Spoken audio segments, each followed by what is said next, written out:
SLC പരീക്ഷയുടെ revaluation കൊടുക്കുന്നത് May 12-ാം തീയതി, അതായത് നാളെ മുതൽ കൊടുക്കാനുള്ള ഡേറ്റ് തുടങ്ങാനിരിക്കെ വിദ്യാർത്ഥികൾക്കുള്ള പല സംശയങ്ങളുടെയും മറുപടിയാണ് ഈ വീഡിയോയിൽ നമ്മൾ പറയാൻ പോകുന്നത്. ഒന്നാമത്തതും ഏറ്റവും പ്രധാനപ്പെട്ടതായിട്ടുള്ള കാര്യം, റീവാലുവേഷൻ കൊടുത്താൽ മാർക്ക് നമുക്ക് വീണ്ടും വാല്യൂ ചെയ്ത് കഴിയുമ്പോൾ ഇപ്പോൾ കിട്ടിയതിനേക്കാൾ മാർക്ക് കുറയാനുള്ള സാധ്യത ഉണ്ടോ എന്നുള്ളതാണ്.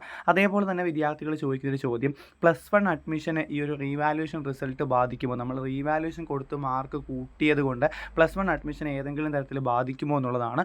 അതുപോലെ തന്നെ മൂന്നാമത്തെ ഒരു കാര്യം, +1ൻ്റെ ട്രയൽ അലോട്ട്മെൻറ്റോ ഫസ്റ്റ് അലോട്ട്മെൻറ്റോ വരുന്ന സമയത്ത് റീവാലുവേഷൻ്റെ റിസൾട്ട് വരുമോ എന്നുള്ളതും ഒരുപാട് വിദ്യാർത്ഥികൾക്കുള്ള ഒരു ആശങ്കയായിട്ട് പറയാറുണ്ട്. അപ്പോൾ ഈ കാര്യങ്ങൾക്കുള്ളൊരു മറുപടിയാണ് നമ്മൾ ഈ ഒരു വീഡിയോയിലൂടെ പറയാൻ പോകുന്നത്. അപ്പോൾ +1 അഡ്മിഷനുമായിട്ട് ബന്ധപ്പെട്ട എല്ലാ കാര്യങ്ങളും വേഗം തന്നെ അറിയാനായിട്ട്, ആപ്ലിക്കേഷനുമായിട്ട് ബന്ധപ്പെട്ട ഒരുപാട് കാര്യങ്ങൾ അറിയാനായിട്ട് ഈ ചാനൽ സബ്സ്ക്രൈബ് ചെയ്യുക, നോട്ടിഫിക്കേഷൻ കൂടി ഓൺ ആക്കി വെച്ചേക്കുക. അപ്പോൾ നമുക്ക് ആദ്യം പറയാനുള്ള കാര്യം, റീവാലുവേഷൻ കൊടുത്തത് കൊണ്ട് ഒരു കാരണവശാലും നിങ്ങളുടെ മാർക്ക് കുറയത്തില്ല. നിങ്ങൾ എഴുതിയ മാർക്ക് അവർ വാല്യൂ ചെയ്യാൻ വിട്ടുപോയിട്ടുണ്ടെങ്കിലാണ് നിങ്ങൾക്ക് റീവാലുവേഷൻ കൊടുക്കേണ്ടി വരുന്നത്. അപ്പോൾ ആ റീവാലുവേഷൻ കൊടുക്കുമ്പോൾ ഒരു കാരണവശാലും അവർക്ക് മാർക്ക് കുറഞ്ഞു എന്നുള്ള രീതിയിൽ ഒരിക്കലും നിങ്ങൾക്ക് ബുദ്ധിമുട്ടുണ്ടാകത്തില്ല. ഒന്നുകിൽ നിങ്ങളുടെ മാർക്ക് കൂടാം, അല്ലെങ്കിൽ ഇപ്പോൾ ഉള്ള മാർക്ക് തന്നെ ഉണ്ടാവാം, ഒരിക്കലും മാർക്ക് കുറയത്തില്ല.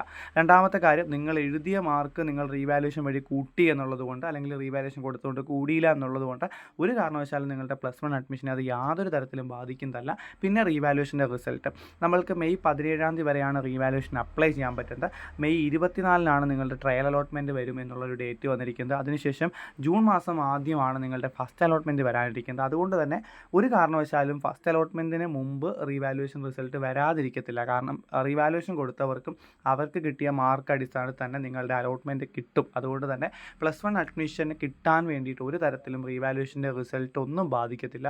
അതുകൊണ്ട് നിങ്ങൾ എഴുതിയ മാർക്കിൽ ഒരു എക്സ്പെക്റ്റേഷൻ ഉണ്ടായിരുന്നു, ആ മാർക്ക് കിട്ടിയിട്ടില്ല എന്നുണ്ടെങ്കിൽ നിങ്ങൾക്ക് ധൈര്യമായിട്ട് റീവാലുവേഷന് കൊടുക്കാം. ഈ വക കാര്യങ്ങളൊന്നും ആലോചിച്ചിട്ട് കൊടുക്കാതിരിക്കേണ്ട.